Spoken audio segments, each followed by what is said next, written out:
রাজধানীর মোহাম্মদপুরে ব্যবসায়ীকে দ্বন্দ্বে মোহাম্মদ রাসেল নামের এক যুবককে কুপিয়ে হত্যা করেছে দুর্বৃত্তরা।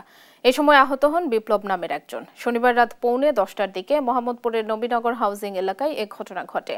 পুলিশ বলছে, ধারালো অস্ত্র দিয়ে রাসেলের ঘাড়ে আঘাত করে দুর্বৃত্তরা।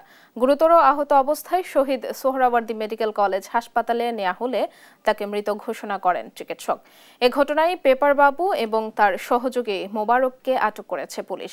রমনা জোনের সহকারী উপপুলিশ কমিশনার আব্দুল্লাহ আল মামুন জানান, মুরগি ব্যবসাকে ঘিরে আধিপত্যের জেরে এই হত্যার ঘটনা ঘটতে পারে। মূল হোতা পেপার বাবুর নামে আগেও হত্যাসহ বিভিন্ন মামলা রয়েছে।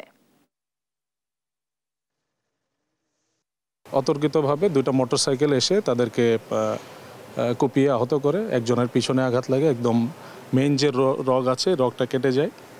তৎক্ষণাৎ প্রচুর রক্তক্ষরণ হয়।